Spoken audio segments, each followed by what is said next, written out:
అందరికీ నమస్తే అండి. మేము షిరిడి వెళ్ళాం కదండి. సెకండ్ డే నైట్ మేము నైట్ జర్నీ చేసి కొల్హాపూర్ లక్ష్మీదేవి అమ్మవారి టెంపుల్కి బయలుదేరామండి. నాసిక్ త్రయంబకేశ్వరం అయితే దర్శనం చేసుకుని వచ్చాక 2 hours మేము రెస్ట్ తీసుకున్నాము. నైట్ జర్నీ మేము అక్కడే కార్ మాట్లాడుకుని టెంపుల్కి వెళ్తున్నామండి. దారిలో మేము డిన్నర్కి 10:30 అలా అవుతుంది. మధ్యలో అయితే భోజనం చేసుకున్నాము.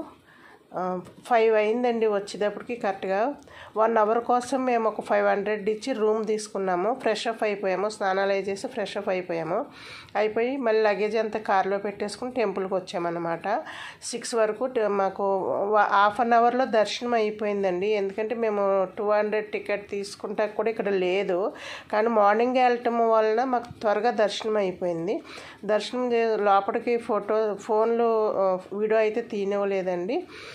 బయటకు వచ్చేటప్పటికి ఇట్లా షాపులు అయితే పెట్టి ఉంచారు. ఇవి టెంపుల్ ప్రాంగణంలోనే ఉన్నాయండి. చాలా బాగున్నాయి.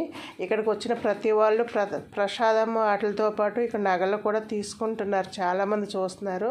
అలాగే నేను కూడా మన ఇంట్లో ఉన్న బాల అమ్మవారి కోసము కొన్ని నగలు అయితే తీసాను. అవి ఎలా ఉన్నాయో మీకు చూపిస్తాను. దర్శనం త్వరగా అయిపోయింది. బయట షాపులు అయితే 9కి ఓపెన్ అవుతాయంట. నేను ఇక్కడ చాలా షాపింగ్ చేయాలనుకున్నాను, కానీ షాపులన్నీ 9కి ఓపెన్ అవుతాయన్నారు. మేము ఇంకా ముందుకు వెళ్ళేది ఉంది కాబట్టి 8:30, 9 వరకు టెంపుల్లో అంతా చూసి కాసేపు అక్కడ కూర్చున్నామండి. ఇక్కడ చాలా వెరైటీస్ ఉన్నాయండి. కొల్హాపూర్ అమ్మవారి ఫోటోలు తప్పితే వేరే ఫోటోలు ఎక్కడ నాకు వేరే దేవుళ్ళ ఫోటోలు అయితే కనిపించలేదు. ఇక్కడ అమ్మవారికి పూజ అయితే జరుగుతుంది. ఇక్కడ కొద్దిసేపు కూర్చున్నాము. అలాగే 9 వరకు టెంపుల్ ప్రాంగణంలోనే చుట్టూ అంతా తిరిగాము, కూర్చున్నాము. చాలా ప్రశాంతంగా ఉంది. ఇంకొకసారి మధ్యలో బయటకు వచ్చి టీ అయితే తాగాము. టిఫిన్స్ అయితే మాకేమీ కనిపించలేదు. ఇక్కడ బోండాలు అవి బయట అయితే చేస్తున్నారు, కానీ మాకు తినాలనిపించలేదు. లోపలే అలాగే 9 వరకు మేము చూస్తా ఇలాగ పూజ దగ్గర అది చూసుకుంటా షాపులు చూస్తా కూర్చున్నాము. ఇంకా తర్వాత మేము బయటకు వచ్చాక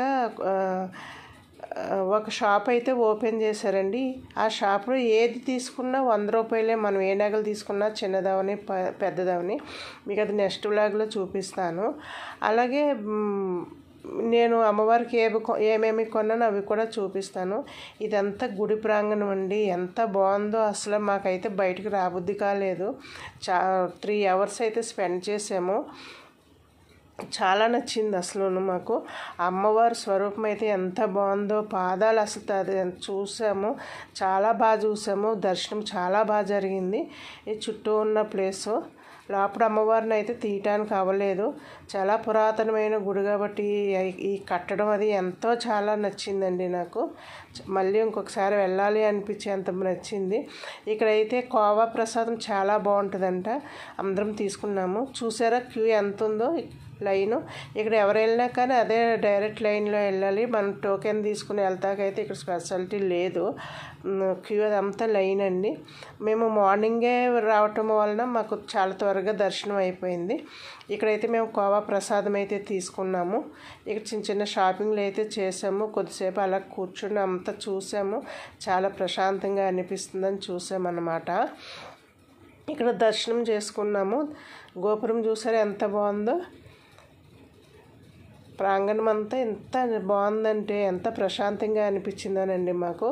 తిరిగి మేము ఇక్కడ నుంచి బయలుదేరి పండరీపురం వెళ్ళాలన్నమాట. పండరీపురం పాండురంగడ టెంపుల్కి అయితే బయటకు వచ్చేసామండి. ఇప్పుడిప్పుడే షాపులు అయితే తీస్తున్నారనమాట.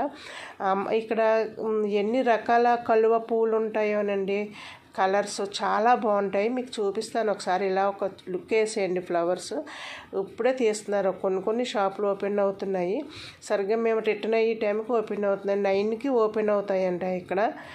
దానివల్ల మాకు అవి ఓపెన్ అయ్యాక షాపింగ్ చేసేంత టైం లేదు. మేము ఇంకా పండరీపురం వెళ్ళాలి కాబట్టి మేము బయట ఓపెన్ అయినంత మటుకు ఇలా షాపింగ్ కొంచెం బయట నుంచే తీసాను అన్నమాట.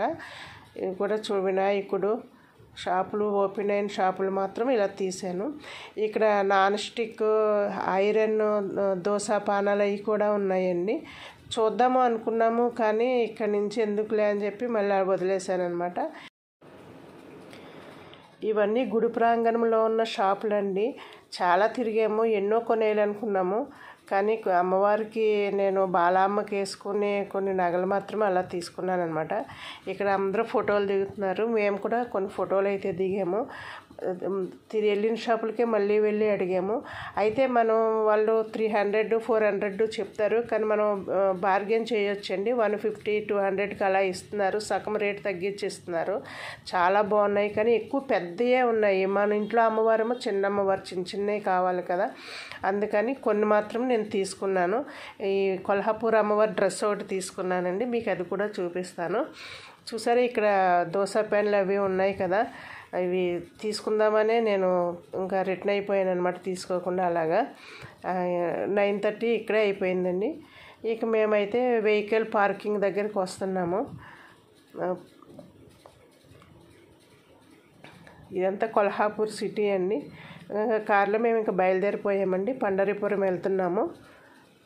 పండరీపురంలో ఇంకా దర్శనము చాలా టైం పడుతుందని అయితే మాకు డ్రైవర్ చెప్తున్నాడు. 4 hours అలా పడుతుందని చెప్తున్నాడు. అక్కడ కూడా 200 టికెట్ అదే ఉండదంట, ఎవరు వచ్చినా డైరెక్ట్ వెళ్ళాలంట. అది చూడాలి మరి ఎట్లా దర్శనం అవుతుందో. మరి ఆ పాండురంగడి దర్శనం మాకు అనుగ్రహం ఎంతవరకు ఉంటుందో. ఇంకా మేము పండరీపురం అయితే రీచ్ అయినాము. రీచ్ అయినాక ఏమైందంటే, ఇదంతా ఇక్కడైతే ఎక్కువ వీడియో తీయలేదండి నేను. పార్కింగ్ చాలా లాంగ్ ఉందన్నమాట మాకు లైన్లో నిలబడటానికి. అదేని ఇంకా డ్రైవర్ పార్కింగ్ చేసుకుని మాకు వే అయితే ఎలా వెళ్ళాలో చెప్పాడు, ఎటు వెళ్ళాలోనని. ఇదిగోనండి పండరీపురం గోపురం మనకు కనిపిస్తుంది కదా. ఇక్కడి నుంచి నాకు తెలిసి 1 kilometer వెళ్ళాలి మనం లైన్లో నిలబడాలంటే, అంత లాంగ్ ఉంది. మాకు 1 అయిందండి అప్పటికే టైము. కింద అయితే కాళ్ళు కాలిపోతున్నాయి, చెప్పులేమో కారులోనే వదిలేసాము మేము. ఇంకేం చేయాలో అర్థం కాలేదు. చూస్తున్నాము, ఇంకా బయట నుంచే దండం పెట్టుకుని వెళ్ళిపోదాము. ఇంకా తులజాపూర్ వెళ్ళాలి మళ్ళీ. ఇక్కడి నుంచి 2 hours మాకు జర్నీ ఉంది. మాకు తులజాపూర్ వరకు మేము కారు మాట్లాడుకున్నాము కదా, తను అక్కడ మమ్మల్ని వదిలేస్తాడనమాట. అయితే ఇక్కడ దర్శనం ఎలా చేసుకోవాలి, ఇంత లైన్ ఉందంటే మినిమం 6 hours పడుతుంది. మేము లైన్లోకి వెళ్ళి నిలబడ్డాము అంటే 6 hours నిలబడగలదామా అని, మళ్ళీ నైట్ అయిపోతుందేమో తులజాపూర్ వెళ్తాకి, ఏం చేద్దాం అబ్బా అని అలా ఆలోచించుకుంటున్నాం మేము. అప్పుడు మాకు ఆ పాండురంగడే మమ్మల్ని మా దగ్గరికి పంపించినట్టుగా ఒక ఆటో డ్రైవర్ మా దగ్గరికి వచ్చాడండి. మేడం మీకు ఒక 1/2 hourలో దర్శనం చేపిస్తాను, 500 ఇస్తాను అన్నాడు. మాకు నమ్మాలో లేదో అర్థం కాలేదు. ఆ 1/2 hourలో దర్శనం చేపిస్తేనే ఇస్తానని చెప్తే సరే అని తీసుకెళ్ళాడండి. నాకు 2 times దర్శనం అయిందండి. చాలా దగ్గరగా పాండురంగడి దర్శనం చేసుకున్నాము. అరగంటలో వచ్చేసామన్నమాట. ఇదిగోనండి మేము ఇంకా తులజాపూర్ బయలుదేరిపోతున్నాము. మధ్యలో లంచ్ చేసి మేము 5 o'clock కల్లా తులజాపూర్ బయలుదేరుతున్నాం అన్నమాట. నైట్ స్టే తులజాపూర్లో చేస్తాము.